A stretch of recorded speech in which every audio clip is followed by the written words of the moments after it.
नमस्कार दोस्तों। भारतीय नौसेना के जो पूर्व अधिकारी थे उसको कतर में फांसी दी गई थी।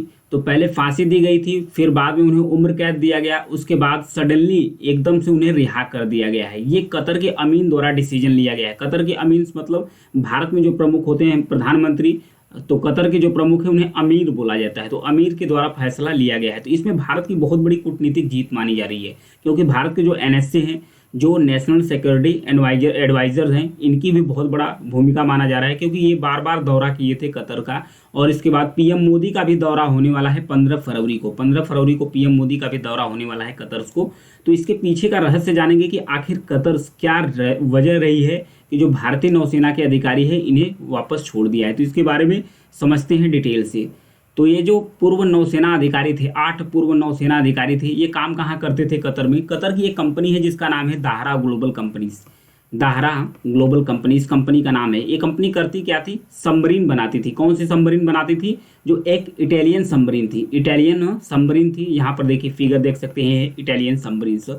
इस कंपनी के द्वारा बनाया जाता था। ये कतर की नेवी के लिए बनाया जाता था। कतर की नेवी के लिए इन सबमरीन को बनाया जाता था। इस सबमरीन की खासियत यह है कि यह सबमरीन रडार के पकड़ में नहीं आती है। रडार के पकड़ में नहीं आती है। तो ये जो कतर की नेवी है उसके लिए सबमरीन को बनाया जाता था।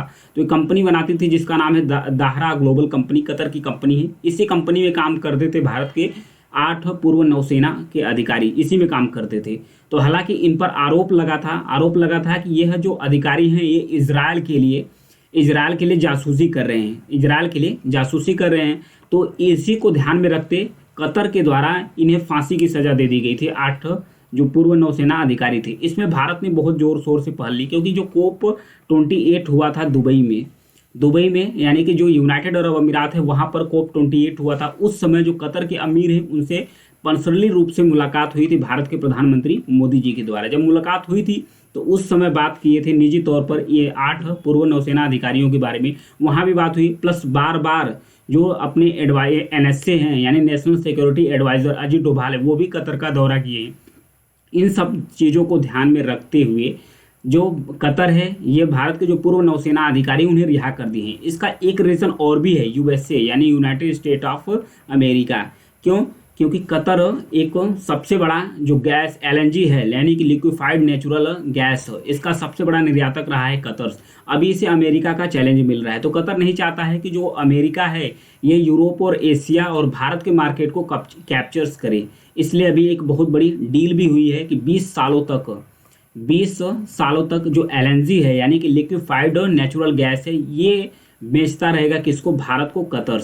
तो कतर चाह रहा है कि भारत के साथ एकदम से रिलेशन अगर ख़राब हो जाता है तो भारत एक हमारा बहुत बड़ा मार्केट है, वहाँ हम जो एलएनजी है वो भी सप्लाई नहीं कर पाएंगे। क्योंकि एलएनजी का सबसे बड़ा अभी निर्यातक बनकर यूएसए उभरा है, अमेरिका उभरा है। यूरोप के बाज़ारों में अमेरिका तेज़ी से पहुँच रहा है। फिर उसके साथ साथ भारत में भी पकड़ बना रहा है यूएसए, यानी कि जो अमेरिका है वो कतर को पूरी तरीके से एलएनजी के मामले में चैलेंज कर रहा है। तो कतर को लग रहा है कि भाई भारत अगर हमारे से निकल जाता है तो जो हमारी अभी डील हुई है, जो हमारा निर्यात हो रहा है एलएनजी का, वो रुक जाएगा। क्योंकि कतर का एक बहुत बड़ा स्रोत है पैसे का। इसकी चर्चा बहुत तेज़ी से पाकिस्तान में भी चल रही है। पाकिस्तान के जो पूर्व उच्चायुक्त हैं, बसित हैं, यहाँ पर देखिए भारत में, इनके द्वारा भी कहा गया है कि भारत के जो पीएम है, प्रधानमंत्री हैं, उनके द्वारा निजी लेवल पर यानी कि अपने पर्सनल लेवल्स पर इन जो 8 नौसेना अधिकारी थे, पूर्व नौसेना अधिकारी थे, इनको छुड़ाए जाने के लिए बात की है। तो इसमें इस चीज़ की चर्चा न केवल पाकिस्तान में बल्कि पूरे विश्व में हो रही है। क्योंकि पाकिस्तान भी कह रहा है कि जो भारत के प्रधानमंत्री हैं इतने पावरफुल हैं कि अपना हर काम न केवल कतर में ही बल्कि अन्य देशों में भी इनकी बातों की लोग इज्जत करते हैं, इनका बात मान लेते हैं, आसानी से मान लेते हैं। क्योंकि भारत भले से ही हमारा पड़ोसी मुल्क है। पाकिस्तान के लोग कह रहे हैं कि भारत भले से हमारा पड़ोसी या दुश्मन मुल्क है, लेकिन हमें उसी से ही सीखना चाहिए, भारत से ही सीखना चाहिए कि कूटनीति को किस स्तर तक ले जाना चाहिए, कूटनीति के स्तर से किस प्रकार से बातें करना चाहिए। यह है कतर का लोकेशन। कतर का लोकेशन देखेंगे, ये 3 तरफ से समुद्र से ही घिरा है और उसके बाद एक तरफ से ये सऊदी अरेबिया से घिरा हुआ है कतर से। यहाँ पर बहरीन की खाड़ी है। बहरीन की खाड़ी जो बहरीन आइलैंड्स है, बहरीन देश है एक छोटा सा, इससे और कतर को डिवाइड करता है, अलग करता है। इसका जो कैपिटल्स है यानी कि राजधानी है दोहा इसकी राजधानी है। तो सबसे बड़ा जो रहस्य है कतर का डील का, तो 2-3 फैक्टर्स है।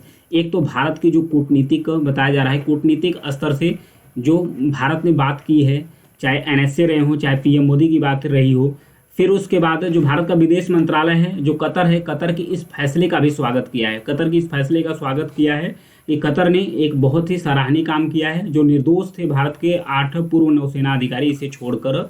और सबसे बड़ा फैक्टर है, अभी एक डील हुई है गोवा में, कतर की एक कतर एनर्जी सरकारी एजेंसी है और उसके साथ साथ एक पेट्रोनेट करके भारत की एक कंपनी है। दोनों के बीच में एक बहुत बड़ा डील हुआ है कि अगले 20 सालों तक जो एलएनजी है, एलएनजी यानी कि लिक्विफाइड नेचुरल गैस है, ये कतर है, ये सप्लाई करता रहेगा। यहाँ पर देखिए कतर का लोकेशन है, कतर सप्लाई करता रहेगा किसको, इंडिया को सप्लाई करता रहेगा। तो कई फैक्टर्स मिलकर जो कतर है उसको मजबूर किया कि भारत के जो पूर्व नौसेना अधिकारी हैं उसे छोड़ दिया जाए। तो ये था इशू। Thank you.